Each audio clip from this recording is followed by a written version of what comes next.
क्या आप जानते हैं कैसे बड़े-बड़े म्यूचुअल फंड्स और इन्वेस्टर मल्टीबैगर्स का पता लगाते हैं? कैसे वो आइडेंटिफ़ाई करते हैं कि कौन-सा स्टॉक अगला लार्ज कैप या ब्लू चिप स्टॉक्स बनने वाला है? तो दोस्तों इसके कुछ पैरामीटर हैं, कुछ फ़िल्टर्स हैं जिसे वो यूज़ करते हैं और जिससे वो पता लगा पाते हैं कि कौन-सा स्टॉक मल्टीबैगर बनना चाहता है। इससे पहले मैं आपको इन सब चीज़ों के बारे में बताऊँ आप मेरे चैनल को सब्सक्राइब कर लीजिए ताकि आपको ऐसी और इन्फॉर्मेशन मिलती रहे। तो दोस्तों ये जो फ़िल्टर हैं, ये टोटल 6 फ़िल्टर हैं और ये मेरे बनाए फ़िल्टर नहीं हैं। इन फ़िल्टर्स को यूएस में भी यूज़ किया जाता है और इंडिया में भी बहुत बड़े-बड़े इन्वेस्टर इसे यूज़ करते हैं। अब बात करें तो रामदेव अग्रवाल की जो मोतीलाल ओसवाल के को-फाउंडर हैं, उन्होंने भी इन 6 फ़िल्टर्स के बारे में कई बार अपनी प्रेस कॉन्फ्रेंस और इंटरव्यूज़ में बात की है। तो आइए बात करते हैं उन 6 फ़िल्टर्स की। सो इन 6 फ़िल्टर्स के लिए सबसे पहले हमें लेना है 20 साल का डेटा। यूएस में 25 साल का डेटा लिया जाता है इन चीज़ों के लिए। तो 20 साल का डेटा हम इंडिया में लेते हैं और उस 20 साल के डेटा में जितनी भी कंपनियाँ हैं, पहला फ़िल्टर है जितनी भी कंपनियाँ जो लगातार 20 साल से अपने इन्वेस्टर्स को डिविडेंड दे रही हैं, तो पहला फ़िल्टर। जब आप ये फ़िल्टर लगाएँगे तो आपको अराउंड 200-300 कंपनी मिलेगी या उससे कम मिलेंगी। अब हमें दूसरा फ़िल्टर लगाना है, हमें देखना है इनमें से वो कंपनियाँ कौन है, जो पिछले 12 साल में 5 साल लगातार डिविडेंड बढ़ा के दिया है अपने इन्वेस्टर्स को, यानी कि डिविडेंड रेज़ किया है, सेकंड फ़िल्टर। अब तीसरे फ़िल्टर में आए तो हम देखते हैं अर्निंग, जो कि बहुत ही इम्पोर्टेंट है। पिछले 12 सालों में 7 सालों तक लगातार अर्निंग ग्रोथ होना चाहिए कंपनी का।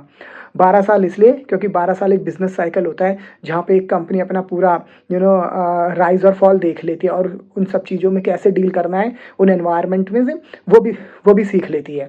अब चौथा दोस्तों रिटर्न ऑन इक्विटी, ये भी एक बहुत बड़ा इंपॉर्टेंट पैरामीटर है। अब हमें फ़िल्टर में कहा है वो कौन-सी कंपनियाँ हैं, उन 3 फ़िल्टर्स के बाद जो हमारे पास कंपनी आई है, उन कंपनियों में फ़िल्टर लगाने हैं, वो कौन-सी कंपनी है जिनका average 12 year return on equity 15% है या उससे ज़्यादा है।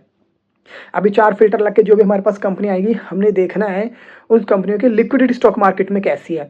तो लिक्विडिटी जानने के लिए हमें हमें ये देखना है कि उनके जो स्टॉक एक्सचेंज में फ्री फ्लोट स्टॉक्स हैं और आउटस्टैंडिंग स्टॉक्स हैं, 50 लाख होने चाहिए।